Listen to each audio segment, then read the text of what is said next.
आप सभी का स्वागत है हमारे चैनल पर। और आज हम सुनने वाले हैं मुंशी प्रेमचंद की कहानी आत्माराम। वेदुग्राम में महादेव सोनार एक सुविख्यात आदमी था। वह अपने साइबान में प्रातः से संध्या तक अंगीठी के सामने बैठा हुआ खटखट किया करता था। यह लगातार ध्वनि सुनने के लोग इतने अभ्यस्त हो गए थे कि अगर किसी कारण से वह बंद हो जाती तो जान पड़ता था कि कोई चीज गायब हो गई। वह नित्य प्रति एक बार प्रातः काल अपने तोते का पिंजरा लिए हुए कोई भजन गाता हुआ तालाब की ओर जाता था। उस धुंधले प्रकाश में उसका जर्जर शरीर, पोपला मुंह और झुकी हुई कमर देखकर किसी अपरिचित मनुष्य को उसके पिशाच होने का भ्रम हो सकता था। ज्यों ही लोगों के कानों में आवाज आती, सत्य गुरुदत्त शिवदत्त दाता, लोग समझ जाते कि भोर हो गई। महादेव का पारिवारिक जीवन सुखमय न था। उसके 3 पुत्र थे, 3 बहुएं, दर्जनों नाती पोते थे, लेकिन उसके बोझ को हल्का करने वाला कोई न था। लड़के कहते, जब तक दादा जीते हैं हम जीवन का आनंद भोग लें, फिर तो यह ढोल गले पड़ेगी ही। बेचारे महादेव को कभी कभी निराहार ही रहना पड़ता। भोजन के समय उसके घर में साम्यवाद का ऐसा गगनभेदी निर्घोष होता कि वह भूखा ही उठ जाता और नारियल का हुक्का पीता हुआ सो जाता। उसका व्यावसायिक जीवन और भी अशांतिकारक था। यद्यपि वह अपने काम में निपुण था, तथापि उसे आए दिन सक्की और धैर्य शून्य प्राणियों के अपशब्द सुनने पड़ते थे। पर महादेव अविचलित गांभीर्य से सिर झुकाए सब कुछ सुना करता था। ज्यों ही यह कलह शांत होता, वह अपने तोते की ओर देखकर पुकार उठता, सत्य गुरुदत्त शिवदत्त दाता। इस मंत्र को जपते ही उसके चित्त को पूर्ण शांति प्राप्त हो जाती थी। एक दिन संयोगवश किसी लड़के ने पिंजरे का द्वार खोल दिया। महादेव ने सिर उठाकर देखा, पिंजरे की ओर देखा तो उसका कलीजा सन्न से रह गया। तोता कहाँ गया? उसने फिर पिंजरे को देखा, तोता गायब था। महादेव घबरा कर उठा और इधर उधर खपड़ेलों पर निगाह दौड़ाने लगा। उसी संसार में अगर कोई वस्तु प्यारी थी तो वह यही तोता। लड़के बालों, नाती पोतों से उसका जी भर गया था। लड़कों की चुलबुल से उसके काम में विघ्न पड़ता था। बेटों से उसे प्रेम न था, इसलिए नहीं कि वे निकम्मे थे, बल्कि इसलिए कि उनके कारण वह अपने आनंददायी कुल्हड़ों की नियमित संख्या से वंचित रह जाता था। पड़ोसियों से उसे चिढ़ थी, इसलिए कि वे अंगीठी से आग निकाल ले जाते थे। इन समस्त विघ्न बाधाओं से उसके लिए कोई पनाह थी तो यही तोता था। उससे उसे किसी प्रकार का कष्ट न होता था। वह अब उस अवस्था में था जब मनुष्य को शांति भोग के सिवा और कोई इच्छा नहीं रहती। तोता एक खपड़ैल पर बैठा था। महादेव ने पिंजरा उतार लिया और उसे दिखाकर कहने लगा, आ आ सत्य गुरुदत्त शिवदाता। लेकिन गांव और घर के लड़के एकत्र होकर चिल्लाने और तालियां बजाने लगे। ऊपर से कौओं ने कांव कांव की रट लगाई। तोता उड़ा और गांव से बाहर निकलकर एक पेड़ पर जा बैठा। महादेव खाली पिंजरा लिए उसके पीछे दौड़ा सो दौड़ा। लोगों को उसकी द्रुतगामिता पर अचंभा हो रहा था। मोह की इससे सुंदर, इससे सजीव, इससे भावमय कल्पना नहीं की जा सकती। दोपहर हो गई थी। किसान लोग खेतों से चले आ रहे थे। उन्हें विनोद का अच्छा अवसर मिला। महादेव को चिढ़ाने में सभी को मजा आता था। किसी ने कंकड़ फेंके, किसी ने तालियां बजाई। तोता फिर उड़ा और वहां से दूर आम के बाग में एक पेड़ की फुनगी पर जा बैठा। महादेव फिर खाली पिंजरा लिए मेढक की भांति उचकता चला। बाग में पहुंचा तो पैर के तलुओं से आग निकल रही थी। सिर चक्कर खा रहा था। जब जरा सावधान हुआ तो फिर पिंजरा उठाकर कहने लगा, सत्य गुरुदत्त शिवदत्त दाता। तोता फुनगी से उतरकर नीचे की एक डाल पर आ बैठा, किंतु महादेव की ओर सशंक नेत्रों से ताक रहा था। महादेव ने समझा डर रहा है। वह पिंजरे को छोड़कर आप एक दूसरे पेड़ की आड़ में छिप गया। तोते ने चारों ओर गौर से देखा, निशंक हो गया, उतरा और आकर पिंजरे के ऊपर बैठ गया। महादेव का हृदय उछलने लगा। सत्य गुरुदत्त शिवदत्त दाता का मंत्र जपता हुआ धीरे धीरे तोते के समीप आया और लपका कि तोते को पकड़ ले, किंतु तोता हाथ न आया। फिर पेड़ पर आ बैठा। शाम तक यही हाल रहा। तोता कभी इस डाल पर, कभी उस डाल पर, कभी पिंजरे पर आ बैठता, कभी पिंजरे के द्वार पर बैठे बैठे अपनी दाना पानी की प्यालियों को देखता और फिर उड़ जाता। बुढ़ा अगर मूर्तिमान मोह था तो तोता मूर्तिमयी माया। यहाँ तक कि शाम हो गई। माया और मोह का यह संग्राम अंधकार में विलीन हो गया। रात हो गई। चारों ओर निबिड़ अंधकार छा गया। तोता न जाने पत्तों में कहाँ छिपा बैठा था। महादेव जानता था कि रात को तोता कहीं उड़कर नहीं जा सकता और न ही पिंजरे में आ सकता है, फिर भी वह उस जगह से हिलने का नाम न लेता था। आज उसने दिन भर कुछ नहीं खाया। रात के भोजन का समय भी निकल गया। पानी की बूंद भी उसके कंठ में ना गई, लेकिन उसे भूख न थी न प्यास। तोते के बिना वह अपना जीवन निषाद, शुष्क और सूना जान पड़ता था। वह दिन रात काम करता था इसलिए कि यह उसकी अंतः प्रेरणा थी। जीवन के और काम इसलिए करता था कि उसकी आदत थी। इन कामों में उसे अपनी सजीवता का लेस मात्र भी ज्ञान न होता। तोता ही वह वस्तु था जो उसे चेतना की याद दिलाता था। उसका हाथ से जाना जीव का देह त्याग करना था। महादेव ने दिन भर का भूखा प्यासा, थका मांदा रह रहकर झपकियां ले लेता था, किंतु एक क्षण में फिर आंख खोलकर देखता और उस विस्तृत अंधकार में उसकी आवाज सुनाई देती, सत्य गुरुदत्त शिवदत्त दाता। आधी रात गुजर गई थी। सहसा वह कोई आहट पाकर चौंका। देखा एक दूसरे वृक्ष के नीचे एक धुंधला दीपक जल रहा है और कई आदमी बैठे हुए आपस में कुछ बातें कर रहे हैं। वे सब चीलम पी रहे थे। तमाकू की महक ने उसे अधीर कर दिया। उच्च स्वर में बोला, सत्य गुरुदत्त शिवदत्त दाता, और उन आदमियों की ओर चिलम पीने चला गया। किंतु जिस प्रकार बंदूक की आवाज सुनते ही हिरन भाग जाते हैं, उसी प्रकार उसे आते देखकर सब के सब उठकर भागे। कोई इधर गया, कोई उधर। महादेव चिल्लाने लगा, ठहरो ठहरो। एकाएक उसे ध्यान आ गया, ये सब चोर हैं। वह जोर से चिल्ला उठा, चोर चोर, पकड़ो पकड़ो। चोरों ने फिर पीछे मुड़कर ना देखा। महादेव दीपक के पास गया तो उसे एक मलसा रखा हुआ मिला जो मोर्चे से काला हो रहा था। महादेव का हृदय उछलने लगा। उसने कलसे में हाथ डाला तो मोहरे थी। उसने एक मोहरे बाहर निकाली और दीपक के उजाले में देखा। हाँ, मोहर थी। उसने तुरंत कलसा उठा लिया और दीपक बुझा दिया और पेड़ के नीचे छिप कर बैठ गया। साहस से चोर बन गया। उसे फिर शंका हुई, ऐसा न हो कि चोर लौट आए और मुझे अकेला देखकर मोहरें छीन लें। उसने कुछ मोहर कमर में बांधी और फिर एक सूखी लकड़ी से जमीन की मिट्टी हटाकर कई गड्ढे बनाए और उन्हें मोहरों से भरकर मिट्टी से ढक दिया।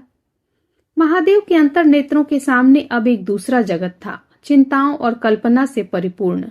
यद्यपि अभी कोस के हाथ से निकल जाने का भय था, पर अभिलाषाओं ने अपना काम शुरू कर दिया। एक पक्का मकान बन गया, सराफे की एक भारी दुकान खुल गई, निज संबंधियों से फिर नाता जुड़ गया, विलास की सामग्रियां एकत्र हो गईं। सब तीर्थ यात्रा करने चले और वहां से लौटकर बड़े समारोह से यज्ञ ब्रह्मभोज हुआ। इसके पश्चात एक शिवालय और कुआं बन गया, एक बाग भी लग गया और वह नित्य प्रति कथा पुराण सुनने लगा। साधु संतों का आदर सत्कार होने लगा। अकस्मात उसे ध्यान आया कि कहीं चोर आ जाए तो मैं भागूंगा क्यों कर। उसने परीक्षा लेने के लिए कलसा उठाया और 200 पग तक बेतहासा भागा हुआ चला गया। जान पड़ता था कि उसके पैरों में पड़ लग गए हैं। चिंता शांत हो गई। इन्हीं कल्पनाओं में रात व्यतीत हो गई। उषा का आगमन हुआ। हवा जागी, चिड़ियां गाने लगी। सहसा महादेव के कानों में आवाज आई, सत्य गुरुदत्त शिवदत्त दाता राम के चरण में चित्त लगा। यह बोल सदैव महादेव की जिह्वा पर रहता था। दिन में सहस्त्रों ही बार ये शब्द उसके मुंह से निकलते थे, पर उनका धार्मिक भाव कभी भी उसके अंतःकरण को स्पर्श न करता था। जैसे किसी बाजे से राग निकलता है, उसी प्रकार उसके मुंह से यह बोल निकलते थे, निरर्थक और प्रभाव शून्य। तब उसका हृदय रूपी वृक्ष पत्र पल्लव विहीन था। यह निर्मल वायु उसे गुंजरित न कर सकती थी, पर अब उस वृक्ष में कोंपलें और शाखाएं निकल आई थीं। इन वायु प्रवाहों से वह झूम उठा, गुंजित हो उठा। अरुणोदय का समय था। प्रकृति एक अनुरागमय प्रकाश में डूबी हुई थी। उसी समय तोता पैरों को जोड़े हुए ऊंची डाल से उतरा, जैसे आकाश से कोई तारा टूटे, और आकर पिंजरे में बैठ गया। महादेव प्रफुल्लित होकर दौड़ा और पिंजरे को उठाकर बोला, आओ आत्माराम, तुमने कष्ट तो बहुत दिया पर मेरा जीवन भी सफल कर दिया। अब तुम्हें चांदी के पिंजरे में रखूंगा और सोने से मढ़ दूंगा। उसके रोम रोम में परमात्मा के गुणानुवाद की ध्वनि निकलने लगी। प्रभु, तुम कितने दयावान हो। यह तुम्हारा असीम वात्सल्य है। नहीं तो मुझ पापी पतित प्राणी कब इस कृपा के योग्य था। इस पवित्र भावों से उसकी आत्मा विह्वल हो गई। वह अनुरक्त होकर कह उठा, सत्य गुरुदत्त शिवदत्त दाता, राम के चरण में चित्त लागा। उसने एक हाथ में पिंजरा लटकाया, बगल में कलसा दबाया और घर चला। महादेव घर पहुंचा। अभी कुछ अंधेरा था। रास्ते में कुत्ते के सिवा और किसी से भेंट न हुई और कुत्ते को मोहरों से विशेष प्रेम नहीं होता। उसने कलसे को एक नाद में छिपा दिया और कोयले से अच्छी तरह ढककर अपनी कोठरी में रखाया। अब दिन निकल आया तो वह सीधे पुरोहित के घर पहुंचा। पुरोहित पूजा पर बैठे सोच रहे थे, कल ही मुकदमे की पेशी है और अभी तक हाथ में कौड़ी भी नहीं। यजमानों में से कोई सांस भी लेता। इतने में महादेव ने पालागन की। पंडित जी ने मुंह फेर लिया। यह अमंगल मूर्ति कहाँ से आ पहुंची, मालूम नहीं दाना भी मयस्सर होगा या नहीं। रुष्ट होकर पूछा, क्या है जी, क्या कहते हो? जानते नहीं हम इस समय पूजा पर रहते हैं। महादेव ने कहा, महाराज आज मेरे यहाँ सत्यनारायण की कथा है। पुरोहित जी विस्मित हो गए। कानों पर विश्वास न हुआ। महादेव के घर कथा होना उतनी ही असाधारण घटना थी जितनी अपने घर से किसी भिखारी के लिए भीख निकालना। पूछा, आज क्या है? महादेव बोला, कुछ नहीं, ऐसे इच्छा हुई कि आज भगवान की कथा सुन लो। प्रभात से ही तैयारियां होने लगी। वेदों के निकटवर्ती गांवों में सुपारी फिरी। कथा के उपरांत भोज का भी न्योता था। जो सुनता आश्चर्य करता, आज रेत में दूब कैसे जमी। संध्या समय जब सब लोग जमा हुए और पंडित जी अपने सिंहासन पर विराजमान हुए तो महादेव खड़ा होकर उच्च स्वर में बोला, भाइयों, मेरी सारी उम्र छल कपट में कट गई। मैंने न जाने कितने आदमियों को दगा दिया, कितने खड़े को खोटा किया, पर अब भगवान ने मुझ पर दया की है। वह मेरे मुंह की कालिख को मिटाना चाहते हैं।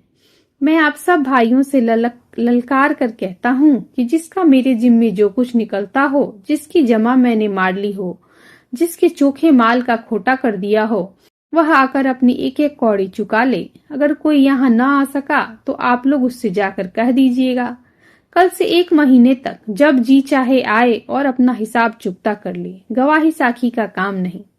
सब लोग सन्नाटे में आ गए। कोई मार्मिक भाव से सिर हिलाकर बोलता था, हम कहते न थे।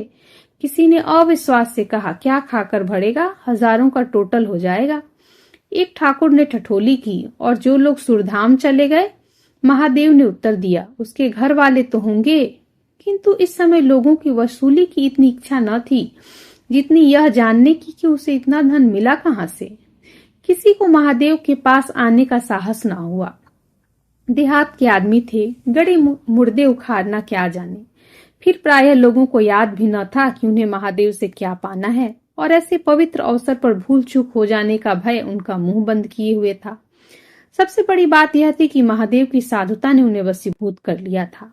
अचानक पुरोहित जी बोले, तुम्हें याद है मैंने एक कंठा बनाने के लिए सोना दिया था, तुमने कई मासे तौल में उड़ा दिए थे। महादेव, हाँ याद है। आपका कितना नुकसान हुआ होगा? पुरोहित, 50 रुपये से कम ना होगा। महादेव ने कमर से 2 मोहरें निकाली और पुरोहित जी के सामने रख दी। पुरोहित जी की लोलुपता पर टीकाएं होने लगी। यह बेईमानी है, बहुत हो तो 2-4 रुपये का नुकसान हुआ होगा। बेचारे से 50 रुपये ऐंठ लिए। नारायण का भी डर नहीं, बनने को पंडित पर नीयत ऐसी खराब। राम राम। लोगों को महादेव पर एक श्रद्धा सी हो गई। 1 घंटा बीत गया पर उन सहस्त्रों मनुष्यों में से एक भी खड़ा ना हुआ। तब महादेव ने फिर कहा, मालूम होता है आप लोग अपना हिसाब भूल गए हैं, इसलिए आज कथा होने दीजिए। मैं 1 महीने तक आपकी राह देखूंगा, इसके पीछे तीर्थ यात्रा करने चल दूंगा। आप सब भाइयों से मेरी विनती है कि आप मेरा उद्धार करें। 1 महीने तक महादेव लेनदारों की राह देखता रहा। रात को चोरों के भय से नींद न आती। अब वह कोई काम न करता। शराब का चस्का भी छूटा। साधु अभ्यागत जो भी द्वार पर आए उसका यथा योग्य सत्कार करता। दूर दूर तक उसका सुयश फैल गया। यहाँ तक कि महीना पूरा हो गया और एक आदमी भी हिसाब लेने न आया। अब महादेव को ज्ञान हुआ कि संसार में कितना धर्म, कितना सद्व्यवहार है। अब उसे मालूम हुआ कि संसार बुरों के लिए बुरा और अच्छों के लिए अच्छा है। इस घटना को हुए 50 वर्ष बीत चुके हैं। आप वेदों जाइए तो दूर से ही एक सुनहला कलश दिखाई देता है। यह ठाकुर द्वारे का कलश है। उससे मिला हुआ एक पक्का तालाब है जिसमें खूब कमल खिले रहते हैं। उसकी मछलियां कोई नहीं पकड़ता। तालाब के किनारे एक विशाल समाधि है। यही आत्माराम का स्मृति चिन्ह है। उसके संबंध में विभिन्न किंवदंतियां प्रचलित हैं। कोई कहता है वह रत्न जटित पिंजरा स्वर्ग को चला गया, कोई कहता वह सत्य गुरुदत्त कहता हुआ अंतर्ध्यान हो गया। पर यथार्थ यह है कि उस पक्षी रूपी चंद्र को किसी बिल्ली रूपी राहु ने ग्रस लिया। लोग कहते हैं आधी रात को अभी तक तालाब के किनारे आवाज आती है, सत्य गुरुदत्त शिवदत्त दाता राम के चरण में चित्त लागा। महादेव के विषय में भी कितनी ही जनश्रुतियां हैं, जिनमें सबसे मान्य यह है कि आत्मा राम के समाधिस्थ होने के बाद वह कई सन्यासियों के साथ हिमालय चला गया और वहां से लौट कर न आया। उसका नाम आत्मा राम प्रसिद्ध हो गया। तो यह थी हमारी आज की कहानी। आशा करते हैं आपको हमारी आज की यह प्रस्तुति अच्छी लगी। अगर आपको हमारी आज की यह प्रस्तुति अच्छी लगी तो इसे लाइक करें, दोस्तों के साथ शेयर करें, और अगर हमारे चैनल पर नए हैं तो ऐसी ही और कहानियों को सुनने के लिए हमारे चैनल को सब्सक्राइब करना न भूलें। तो मिलते हैं अपने अगले अंक में, तब तक के लिए आप सभी का पुनः धन्यवाद।